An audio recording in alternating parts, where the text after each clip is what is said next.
ampliaje el velo de nuestro entendimiento, danos conocimiento, danos entendimiento, enséñanos. La palabra dice que tu trabajo, Espíritu Santo, es guiarnos a toda verdad y a toda justicia, lo creemos. Te pedimos, Señor, que nos ayude, que nos asista a mis amados hermanos aquí, esta labor evangelística, tu llamado, misiones evangelísticas domésticas, local y aún en el futuro misiones internacionales. Te pido, Señor, que tú vengas y que nos asista en el nombre poderoso de Jesús. Amén. Bien, continuamos con este curso sobre el evangelismo personal. Yo quisiera hoy, y de esto vamos a hablar mucho, porque es de vital importancia. Yo quiero hablar hoy esta lección sobre el evangelio bíblico. El evangelio bíblico. Y estaré yendo en algunos minutos a Romanos, pero yo quiero compartir con ustedes qué se considera, qué podemos nosotros considerar el evangelio bíblico. Si es el evangelio bíblico, este evangelio, cuando se predica, glorificará a Dios en su contenido, en su presentación. El evangelio bíblico mostrará cómo es que Dios salva a su pueblo de sus delitos y pecados, mostrando que ellos no se podrían salvar a sí mismos a no ser que Dios interviniese para salvarlos. Ahí está la gran diferencia entre los que creen que el hombre puede hacer algo para salvarse. ¿Me están entendiendo? Que el hombre tiene la habilidad en sí mismo de hacerlo. A veces, usted ha visto, por ejemplo, seguramente usted ha predicado, ha compartido el evangelio con otra persona, y la persona dice a usted, un día de esto yo me voy a convertir. No te preocupes, yo estoy en la lista, un día de esto yo me convierto. Dame tiempo. Nosotros sabemos que si Dios no obra verdaderamente en el corazón de uno, la palabra dice que estábamos muertos en delitos y pecados. La palabra dice que no hay ni siquiera uno que haga el bien. Amén. La palabra enseña que todos hemos pecado. La palabra dice que el corazón del hombre es como una piedra. La palabra dice que somos ciegos. Hay tantas maneras donde la palabra presenta al hombre completamente impotente para acercarse a Dios. En otras palabras, Dios toma la iniciativa en proveer el puente que viene siendo Jesucristo. Y no solamente el puente, sino que Él nos habilita para que podamos cruzar o ir a ese puente. Cristo lo dijo de esta manera: nadie viene al Padre sino por mí. Es decir, que si yo soy creyente en el día de hoy, usted, es porque Dios obró en su vida y trató con su corazón. No hay otra manera de nosotros poder mirarlo. Yo quiero ver cuando el evangelio bíblico tiene estos componentes. Yo se los voy a mencionar, ¿verdad? Número uno, sobre Dios. El evangelio bíblico, lo primero es que el evangelio es sobre la persona de Dios.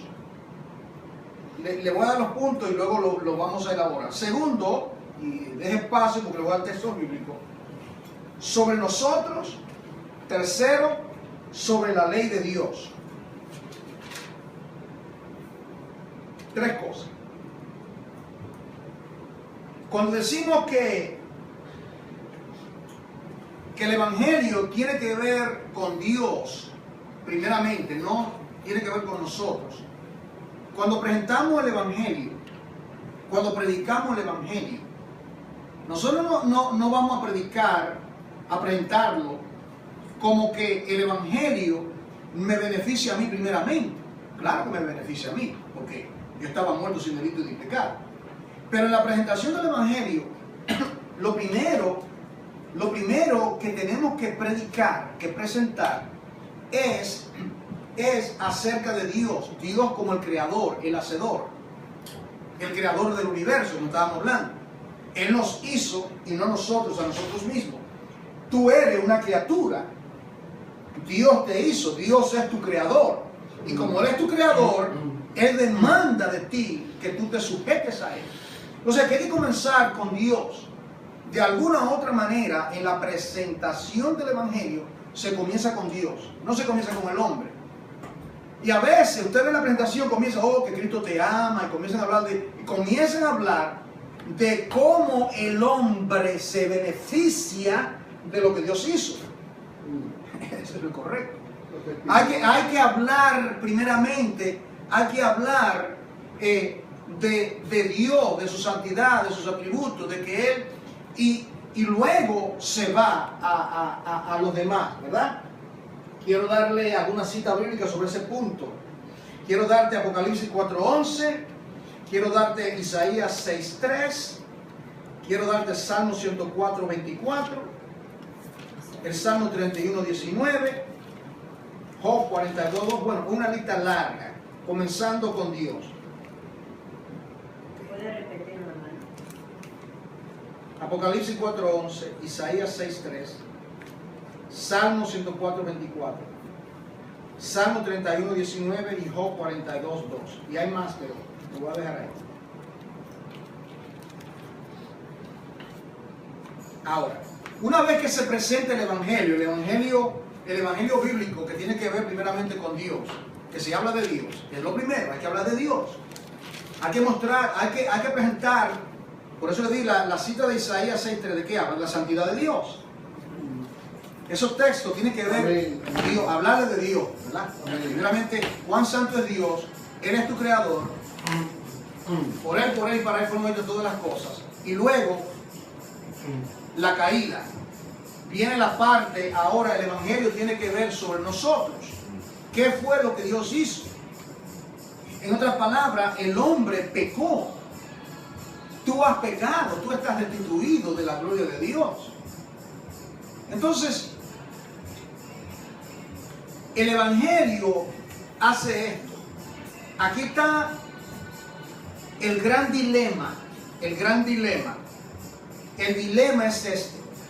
¿Cómo es que un Dios 3 veces santo, Isaías 6:3, santo, santo, santo, ¿verdad? Va a recibir a pecadores que son reos del infierno? ¿Cómo es que los pecadores, cómo es que usted y yo, reos del infierno, que le hemos dado la espalda a Dios, que es 3 veces santo, y cómo Él puede recibirnos sin comprometer su santidad? O sea, Él no podía simplemente, por ejemplo, le voy a dar este ejemplo. Alguien pregunta, por ejemplo, las religiones falsas. Ella dice, pero ¿por qué simplemente, por qué eso de sangre de un hombre muerto en una cruz? Esas son las religiones, ¿verdad? Ellos no creen esto.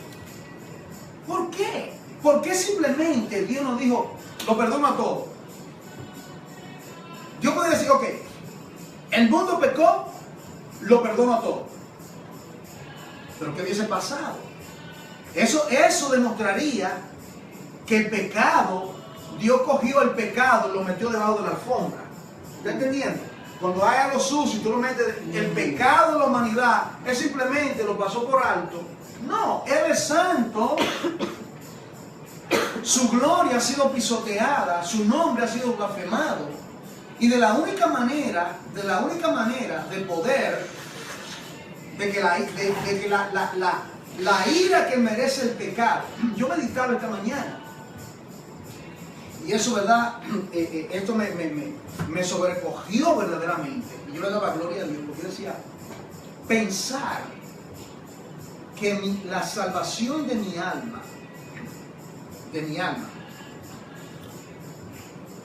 para poder ser salvo, de la única manera, el plan fue la cruz.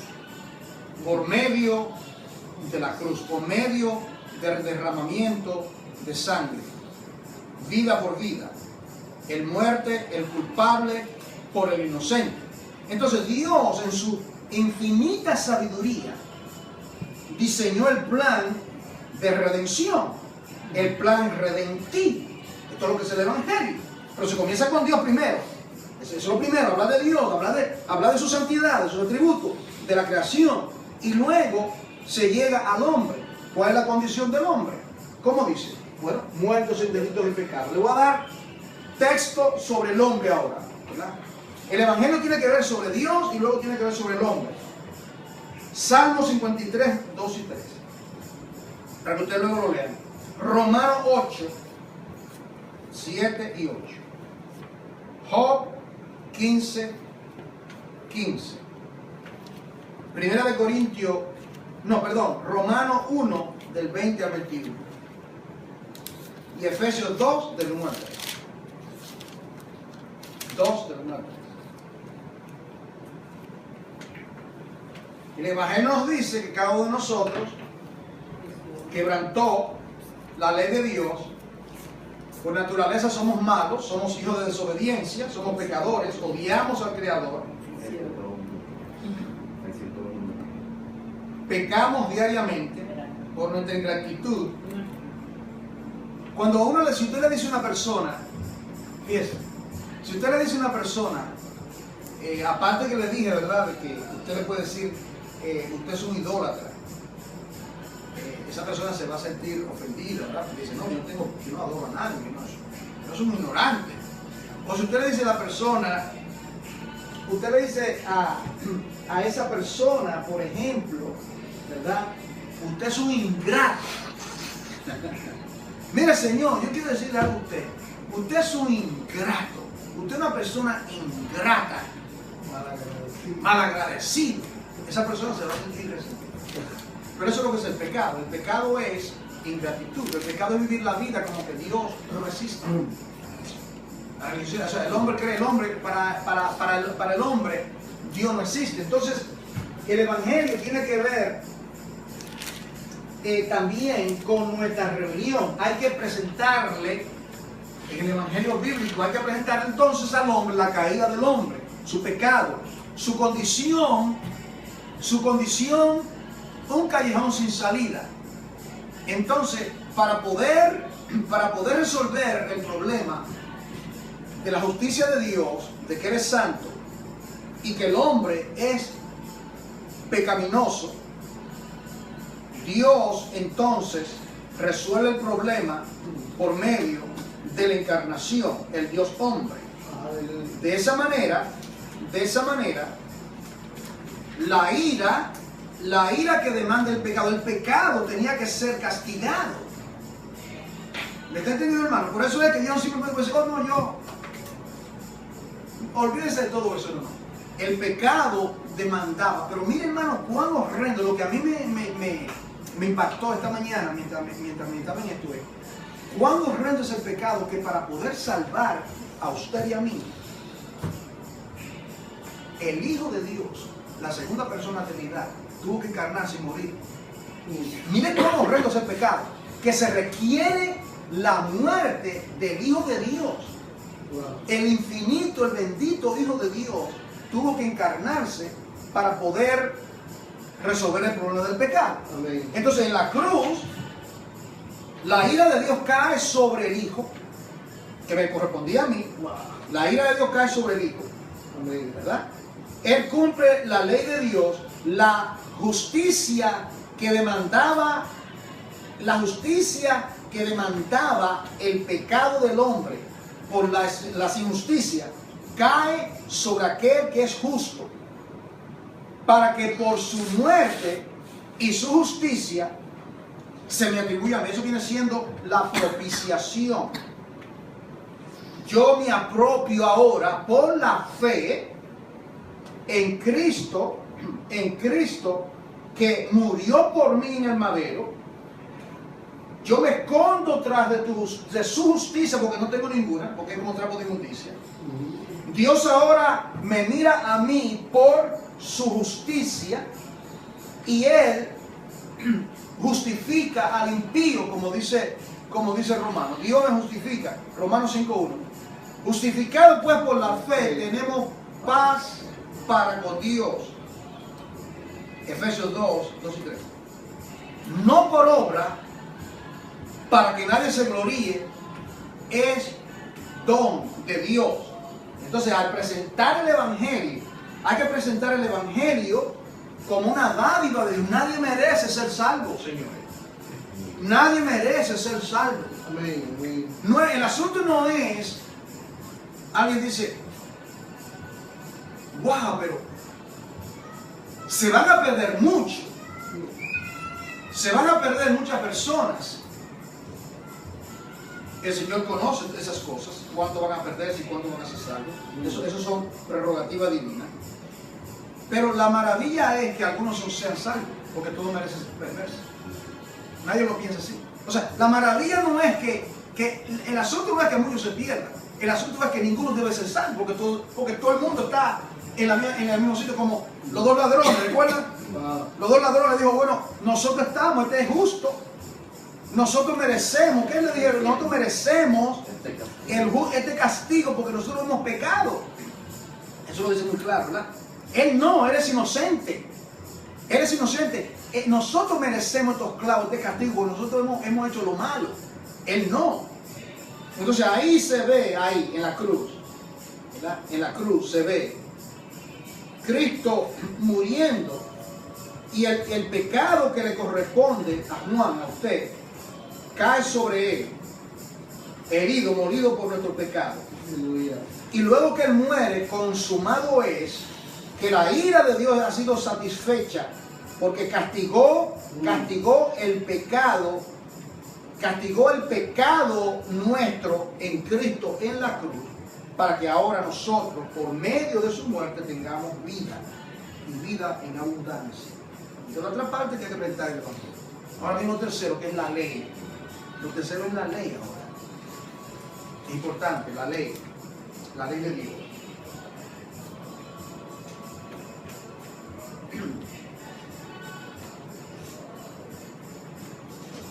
¿A qué se refiere la ley? Por ahí que comienza el apóstol Pablo, cuando él presenta el Evangelio, ¿verdad? Lo que queremos hacer, hermano, es estar claro con relación a lo que es el Evangelio. Cuando lo expresemos en la calle, cuando estemos predicando, o cuando usted lo predica a cualquier persona, en cualquier contexto, sea en la calle, una persona de un púlpito, de un estudio bíblico, en el contexto que sea, ¿verdad? La ley. ¿Qué es la ley? Bueno, la ley son los mandamientos de Dios. En la ley se revela el carácter de Dios. En la ley, por ejemplo, Dios le dio a Israel, después que lo sacó en el Éxodo, ¿qué fue lo que hizo? Después que lo sacó y salieron, ¿verdad? Llevó a Moisés al monte y ¿qué le dio? Los 10 mandamientos. Y esta es mi ley, los 10 mandamientos que están en Éxodo 20. Y luego los estatutos y decretos para mostrarle cuán santo es Dios. Esa es la ley de Dios, la ley de Dios. Entonces, cuando se predica el Evangelio, quiero dar algunos textos sobre la ley, ¿ok? Éxodo capítulo 20, del 3 al 17. Mateo 22, 36 a 40. Y Romanos 3, 19 al 20.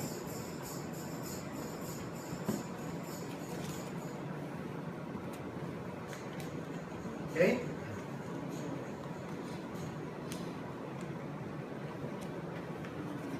Quiero leerle esto. El Evangelio nos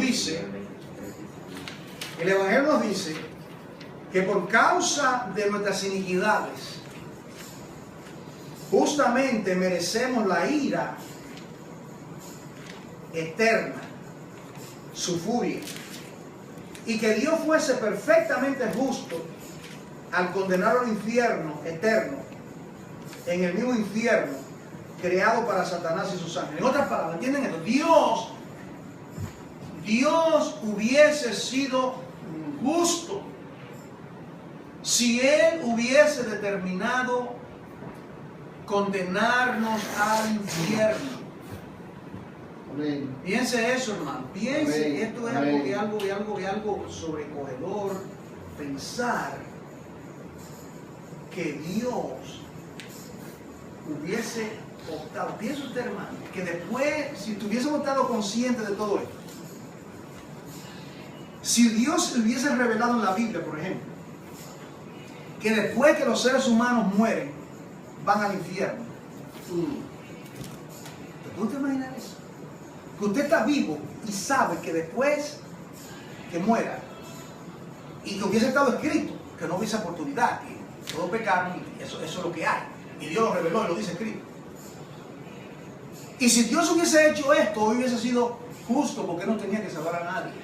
Porque nosotros mismos pecamos y nadie puede decir, un pecador, por ejemplo, aunque no lea la Biblia, él sabe que está haciendo lo malo. Sabe que está haciendo lo malo. ¿Usted cree que los pecadores no creen que no sabe lo que está haciendo? Claro que sabe lo que está haciendo. Peca porque es pecador. Peca porque el pecado opera en esa persona. ¿Okay? Entonces, se le presenta la ley. Se le habla de la ley de Dios. Se le habla de lo que dice la palabra de Dios. Por eso que Romano, en el libro de Romanos, lo hemos de ver, comienza. Mas, sin embargo, teniendo Dios, siendo soberano, la prerrogativa de condenar a viles pecadores al infierno, Dios estableció y manifestó su amor para con nosotros. Y luego dice, porque aún estando muertos en delitos y pecados, y habla del amor de Dios. Ahí viene Juan 3:16. Entonces, porque de tal manera, no sé si usted me está entendiendo, no se comienza con Juan 3:16, hermano. Amén, amén. No es por ahí que se comienza el Evangelio. Amén. El Evangelio comienza con Dios, comienza con nosotros, comienza con el sacrificio, comienza con la ley de Dios, y luego se habla del amor de Dios. Ese es el orden. ¿Okay? Ese es el orden. Ahora, yo quiero llevar a ustedes al libro de los Romanos. Ahora subirle a Romanos.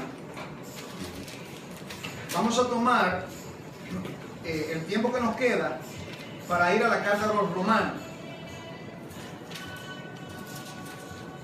En el capítulo 1.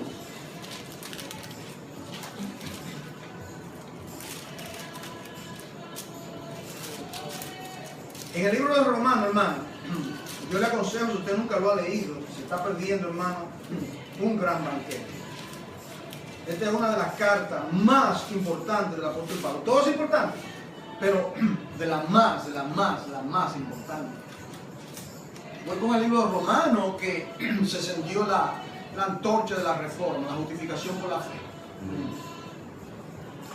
Fue con el libro de Romanos.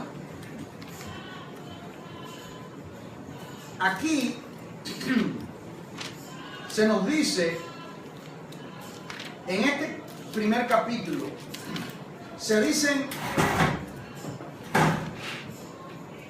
5 cosas de lo que es el Evangelio.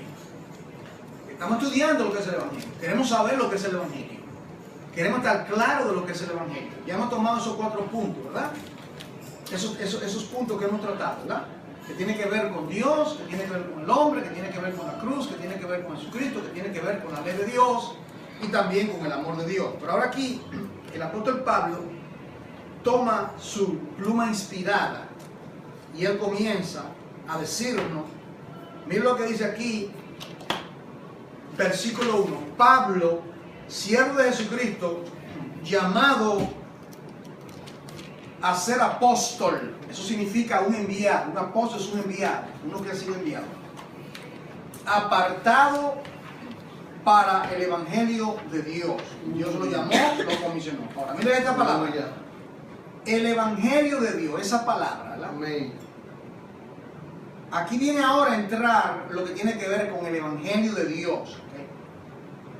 ¿Qué es el Evangelio de Dios, Pablo? Bueno, el Evangelio de Dios, Él lo había prometido. Entonces, el Evangelio es una promesa. Ya está claro. El Evangelio es una promesa. Es una promesa que viene de parte de Dios. ¿Cuándo lo prometió Dios? Lo prometió antes por sus profetas. Es decir, que el Evangelio está prometido en el Antiguo Testamento. Nadie me diga a mí que el Evangelio no está en el Nuevo Testamento. Porque usted se encuentra con personas y dice, oh, eso, oh no, tú me estás hablando del Antiguo Testamento, yo estoy en la gracia. Oye, ¿dónde están las raíces? Las raíces de las cosas. Aquí dice que el Evangelio fue prometido por Dios, por sus profetas en las sagradas escrituras. ¿A qué escritura se refiere Pablo? Génesis a Malaquía, porque el Nuevo Testamento no existía. ¿Estamos claros? El Evangelio fue prometido en el Antiguo Testamento.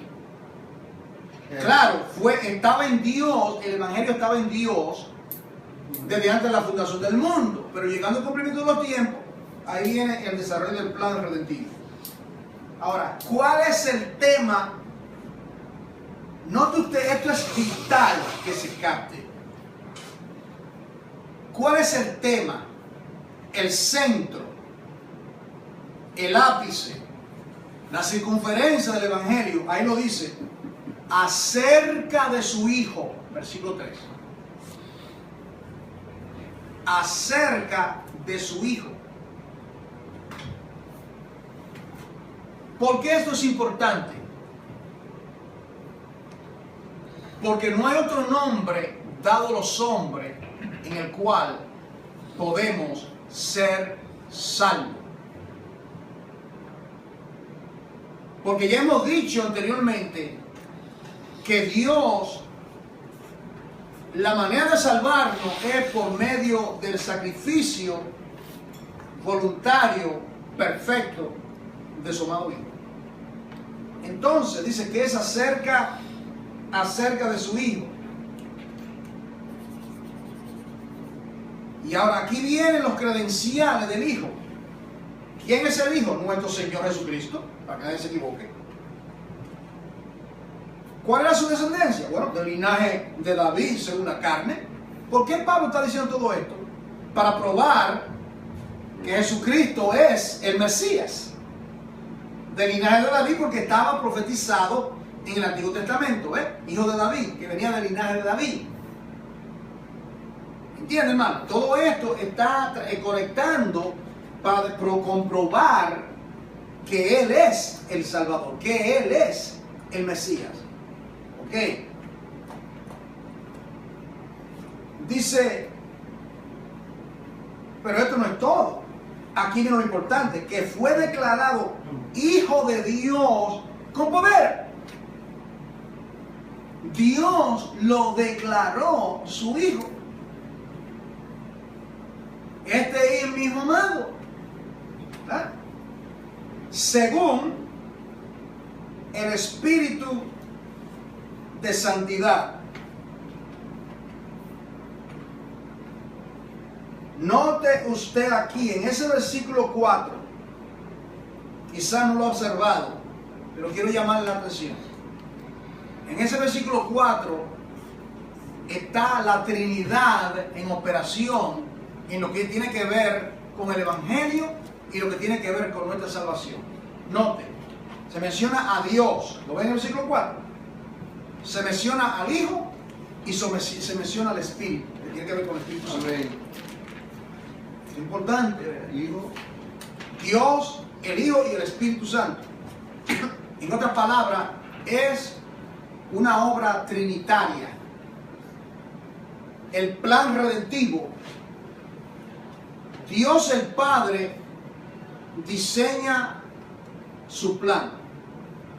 Dios el Hijo lleva a cabo el plan redentivo cuando viene y se encarna y muere por nuestros pecados. Y cuando se predica la palabra, el querigma, el Espíritu Santo obra en lo perdido y le aplica la obra expiatoria de Cristo. El Espíritu Santo obra en el corazón. El Espíritu Santo obró en la salvación suya.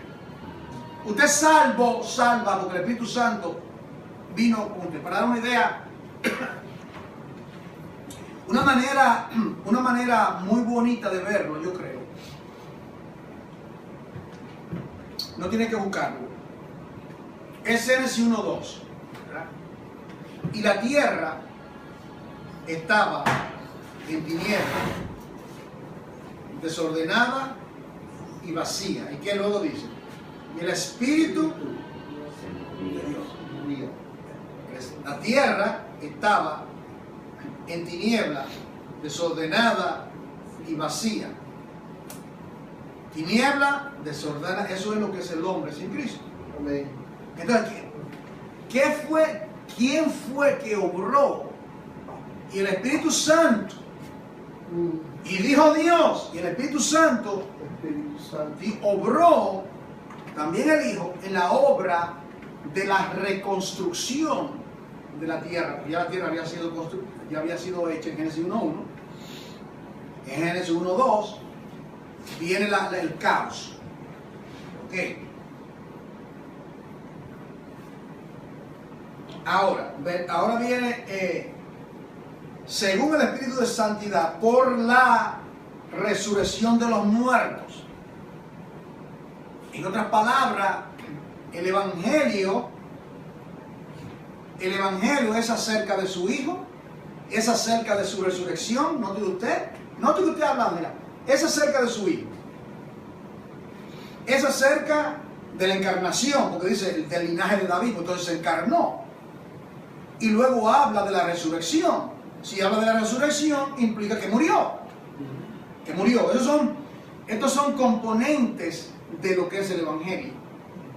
Y estos son los distintivos de la proclamación que proclama la iglesia, porque las demás religiones del mundo no proclaman este Evangelio. Y si algunas lo proclaman, le quitan o le añaden. Y por ende, es un evangelio, otro evangelio, y es adulterado. ¿Verdad? Es adulterado. Por ejemplo, la Iglesia Católica habla de Jesús, pero uno se da cuenta que ponen a María en un pedestal que no le corresponde. Y aparentemente creen que uno puede orar a María, dicen ellos. Ella lo considera como una co-redentora. Como que ella tuvo algo que ver con nuestra redención. Eso es mentira. Eso no es cierto. Eso no es cierto. No hay otro nombre dado a los hombres en el cual podemos ser salvos. Ahora, versículo 5. Note usted cómo es que somos salvos. ¿Cómo se recibe el Evangelio de Dios? Recuerda, el tema es el Evangelio de Dios. Versículo 1, la última parte, el Evangelio de Dios. ¿Cómo se recibe ese Evangelio? Bueno, fue prometido por los profetas. La base está en las Escrituras. ¿Quién es el Salvador? El Hijo. ¿Cómo sabemos? Bueno, se encarnó. ¿Cómo más lo sabemos? Bueno, Dios dio testimonio de Él. ¿Qué más? Lo resucitó de entre los muertos. Ahora, ¿qué pasa? Ahora se proclama. Se proclama el Evangelio. Y entonces viene el versículo 5 y dice, por quien recibimos. Aquí viene. Ahora viene. No sé si ustedes se dan cuenta que el Evangelio comienza con Dios, ¿verdad? ¿Ustedes se dan cuenta? Recuerda que cuando di los otros primeros puntos, comencé con Dios, ¿verdad? Aquí hace lo mismo. El Evangelio de Dios, mira cómo dice, el Evangelio de Dios, el Evangelio de Dios, no el Evangelio del hombre, es el Evangelio de Dios, es lo primero. Por eso que hablamos del Creador, Dios como Creador, y hablamos de los demás cosas. Dice, por quien recibimos la gracia y el apostolado. ¿Qué significa que recibimos la gracia? Recibimos la salvación, y recibimos la salvación. Y esto es importante, recibimos el apostolado. ¿Qué es el apostolado? El llamado. ¿Entiendes?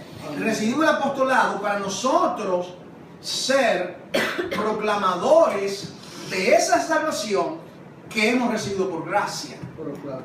Proclamadores, portadores de ese evangelio que hemos recibido por gracia. Y ese llamado es para todo creyente. Aquí dice recibimos. Pablo le está hablando a una iglesia completa.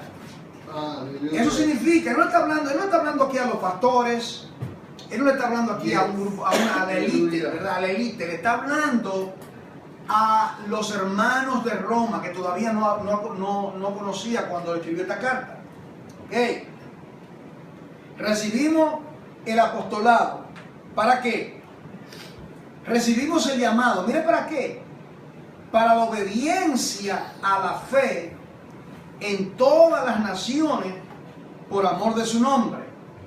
En otras palabras, para que las naciones, recuerde las etnias, los grupos étnicos, las etnias de toda parte del mundo, toda nación tribulengua,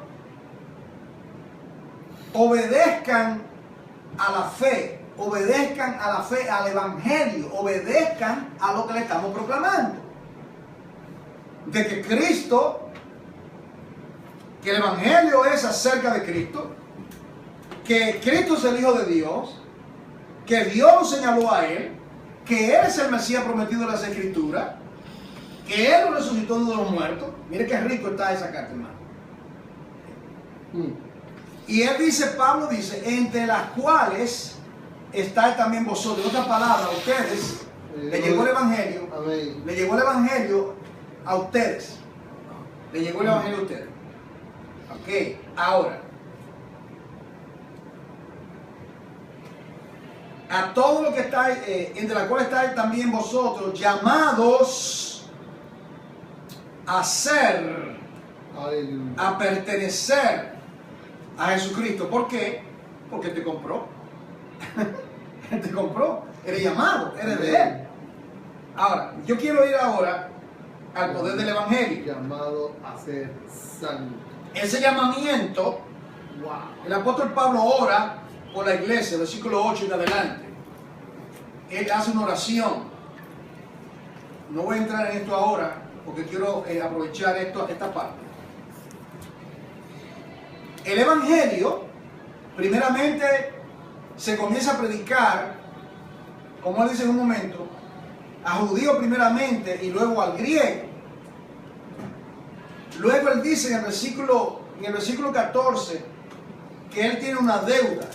Soy deudor. Nosotros también somos deudores. Somos deudores.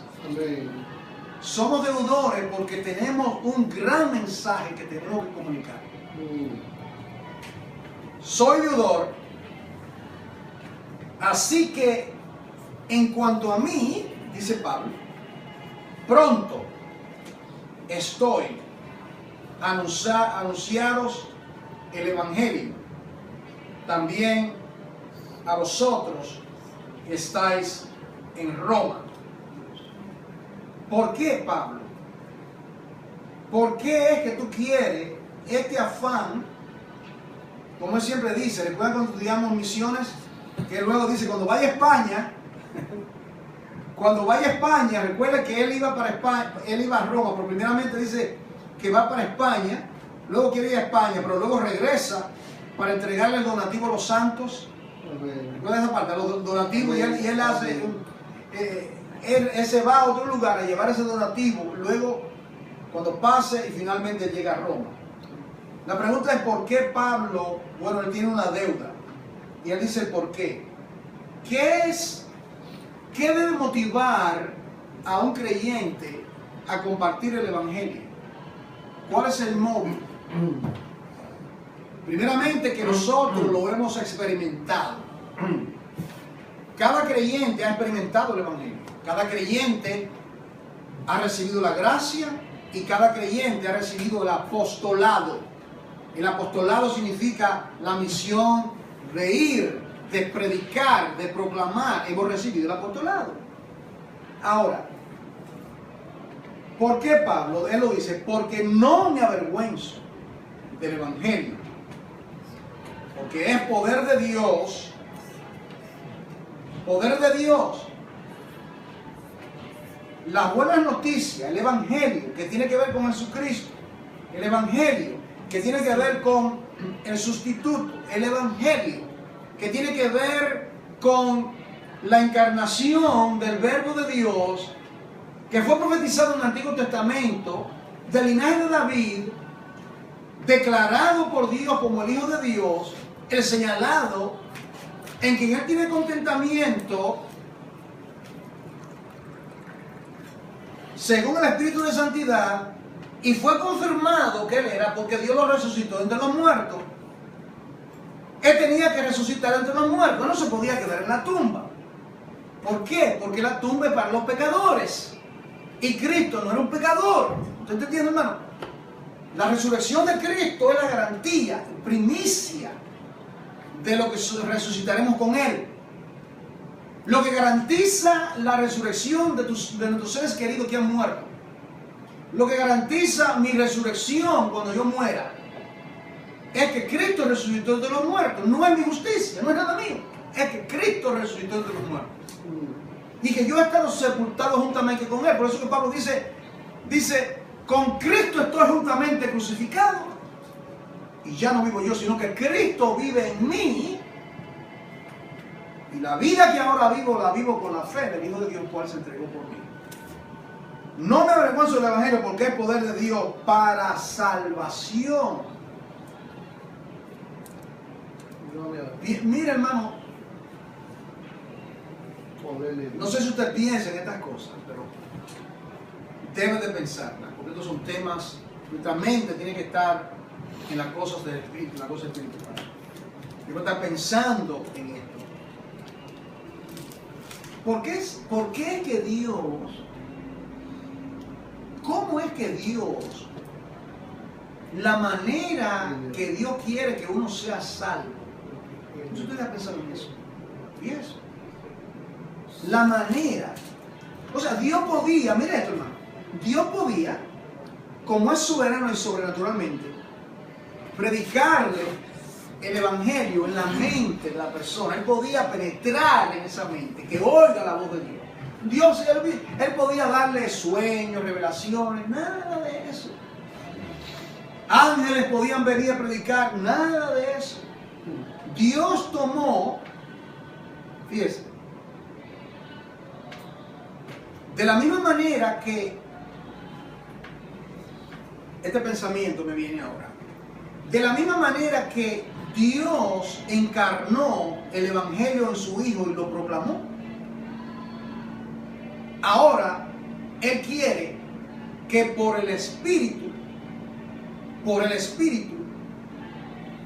el Evangelio se encarne en nosotros y seamos los proclamadores.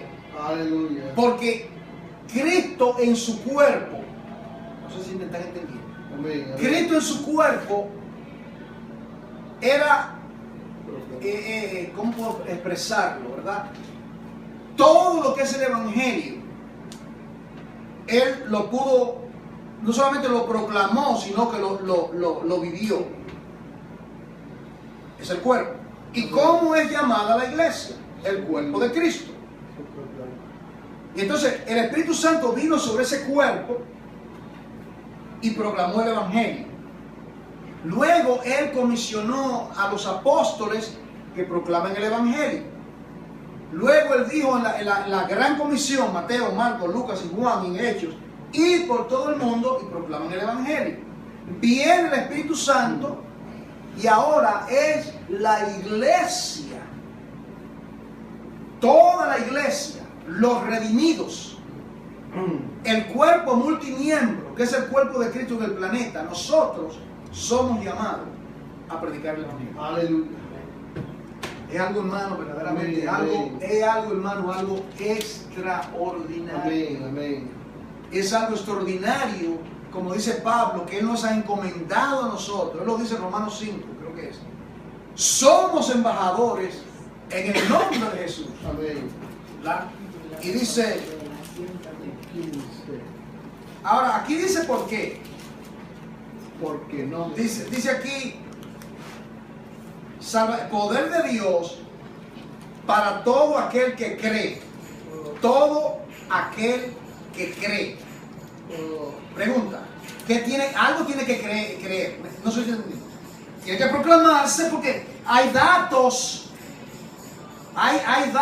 información importante que la persona tiene que saber. Amén. ¿Qué es lo que tiene que saber? Cristo es el Mesías, que Cristo se encarnó, que Cristo murió, que Cristo derramó su sangre, que Cristo fue sepultado, que Cristo resucitó entre los muertos y que por medio de Él tenemos vida y vida en abundancia. Tenemos que proclamarlo, tenemos que anunciarlo. Primeramente a los judíos. ¿Por qué? Porque a los suyos vino y los suyos no lo recibieron. Y ellos fueron los primeros que lo rechazaron. Los judíos primeramente. Y así fue, eso se cumplió. El evangelio fue predicado a los judíos primeramente. Ustedes recuerden, en un momento, digo, cuando ustedes os halláis, no sois dignos, nosotros nos vamos a sacudir el polvo de nuestra sandalia y vamos a ir a los gentiles. Y dice, cuando los gentiles oyeron eso, ellos se regocijaron. Se regocijaron. Ahora dice por qué. ¿Por qué es que el evangelio es poder de Dios? Aquí viene ahora, esto es importante. Por eso que les digo, hermanos, que el evangelio comienza con Dios y su justicia. ¿Recuerdan que le dije eso al principio? Aquí, este es el meollo del evangelio. Esto es el meollo, esto viene siendo el centro cuando uno proclama el evangelio. Mira lo que dice aquí. Porque, aquí dice por qué.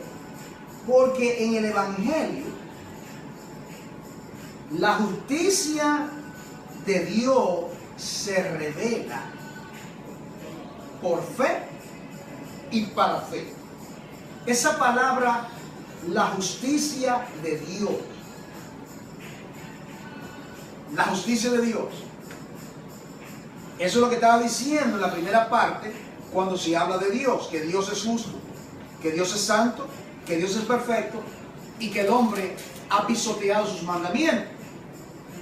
Entonces, en el Evangelio revela la justicia de Dios, que un Dios justo, esto es lo que revela, que un Dios justo, que un Dios santo, Él no puede ser burlado. El alma que pecare, esa morirá. El Evangelio te señala, el Evangelio te habla de la justicia de Dios, de que por cuando tú pecaste, por cuando tú te estás destituido de la gloria de Dios, por cuando tú pisoteas los mandamientos de Dios, tú mereces la condenación eterna. Eso es la justicia de Dios. Pero dentro de la justicia de Dios está que Dios determinó salvar a su pueblo, no a todo el mundo. No se equivoque, no todo el mundo va a ser salvo, eso está claro. Dios en su justicia va a salvar a millones y millones y millones y millones de pecadores que no merecen nada, nada. Entre ellos está usted, estoy yo. Amén. Está usted, estoy yo. Entonces, en la justicia de Dios, que Dios es justo, su palabra es santa, la ley de Jehová es santa, es perfecta. Yo me veo en esa ley y estoy completamente condenado porque yo no puedo cumplir la ley de Dios. Y la justicia de Dios se revela en el Evangelio porque Él tomó el medio de que su justicia fuese satisfecha con la expiación, con la muerte, con el derramamiento de sangre, de tal manera que la justicia que no tenía, ahora la tengo, porque la ira fue derramada sobre aquel que es el culpable. Esto es la esencia del Evangelio. Amén. Entonces dice aquí, llegando a esto último, dice entonces, por fe, dice primeramente, se revela por fe. ¿Por qué? Porque somos justificados por la fe. Primeramente vienen dos cosas, por fe y para fe. ¿Qué significa eso? Primeramente, porque en el Evangelio se revela la justicia de Dios por fe. Eso es lo primero, por fe. Lo primero es, cuando oímos el Evangelio, Romanos 1:17. Amén. Cuando oímos el Evangelio, el Espíritu Santo toma esas verdades de ese proclamador, esa persona que está trayendo la palabra, ¿verdad? Nos quita la resistencia, ese corazón de piedra. Dios obra nuestras vidas, abre nuestro corazón, abre nuestros ojos y tenemos fe en eso que está diciendo. Ese es el primero. Y luego, para fe, para continuar creyendo. Es el primer paso. Ahora, Sí. yo creí, pero yo tengo que continuar creyendo. Hacernos actos. Exactamente. En otras palabras, yo creí de esa manera, pero ahora para fe. Continúo creyendo, continúo perseverando en la cosa que dice que perseveremos en la fe. Amén. Ya yo tuve fe, ¿cómo que perseveré en la fe? Ya yo recibí al Señor por la fe. Sí. Sí. Es por fe que recibo al Señor, es por fe. Pero ahora es para fe. Continúo meditando en esa fe. Como está escrito, Amén. aquí viene y lo certifica. El justo, por la fe Aleluya. vivirá. ¿Dónde está escrito? Habacuc Habacuc 2:4. 2:4. Ahora dice, ahora viene otro porqué. Mire, aquí hay tres porqué. El primer porqué es que porque no me avergüenzo. El segundo porqué es porque el Evangelio, porque en el Evangelio. Y en el cuarto porqué dice por qué. ¿Por qué tiene que ser así?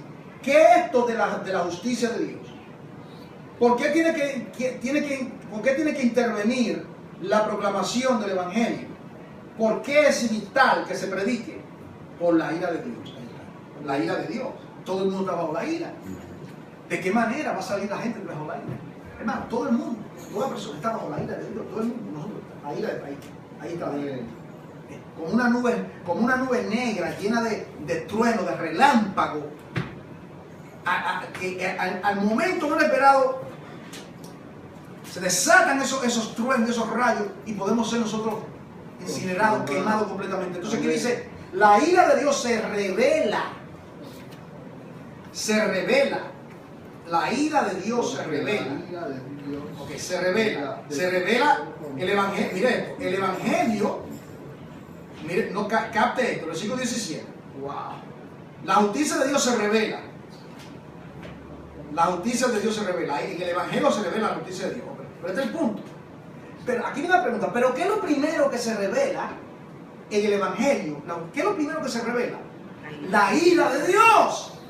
No es el amor de Dios. ¿Ves que tenemos el Evangelio? El Evangelio está completamente distorsionado. Cristo te ama.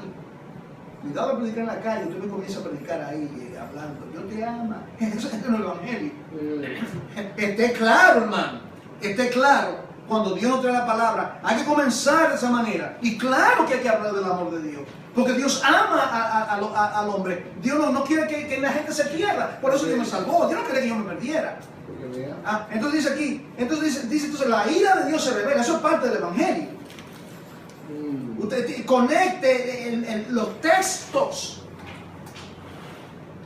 La ira de Dios se revela, se manifiesta desde el cielo. ¿Y quién es que está en el cielo? Dios. ¿A quien tú ofendiste? Por eso que comienza con Dios. Se comienza con Dios porque es el que está airado. En otras palabras, mira esto, hermano, mira cosas más absurdas.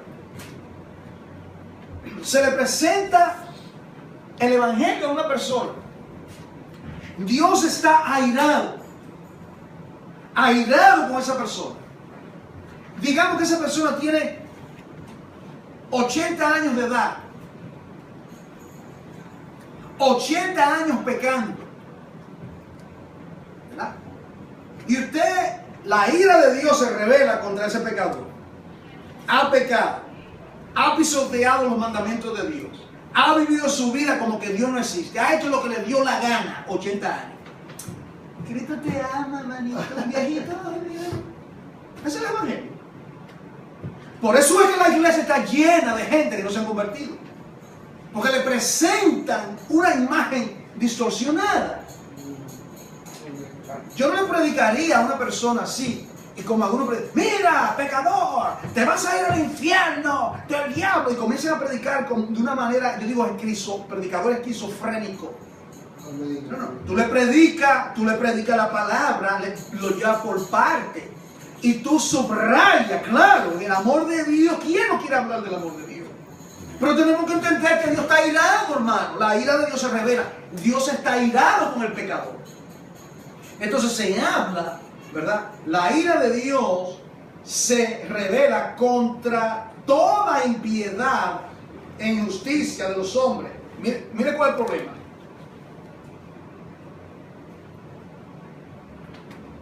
Detienen Mira esto, hermano. Te tienen con injusticia la verdad. Te tienen, usted lo ve en el mundo, detienen con injusticia la verdad. Todo, cada vez usted ve un escándalo político. Ahí tienen a uno en New Jersey, qué sé yo, otro ahí que ya hizo una barbaridad y ya lo van a llevar a la corte. Estamos hablando de los líderes. El líder que usted crea más, el líder entre comillas que usted crea que es el más, digamos, el más honesto, tarde o temprano va a venir con algo, una trampa. Algo anda mal. Todo es corrupto, los gobiernos, ¿verdad? Nosotros oramos por nuestros gobernantes, pero sabemos que no hay perfección. Entonces dice aquí, detiene con integridad, porque lo que de Dios se conoce les es manifiesto, pues Dios se lo manifestó. Es que ellos no saben. Esto no, aquí no dice que no saben, aquí dice que sí lo saben. Aquí dice que Dios hace responsable a los seres humanos por sus pecados. ¿Usted lo ve claramente?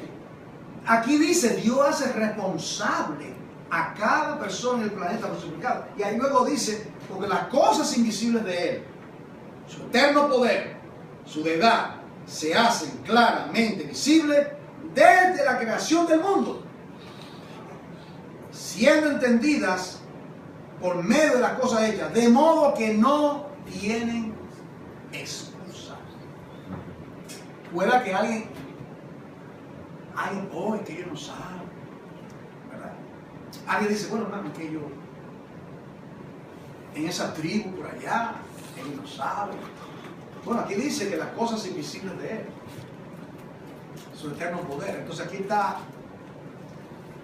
tenemos el libro de la revelación escrito, pero también Dios dio otro libro que es la creación, y Dios lo va a llamar a cuenta por ese libro.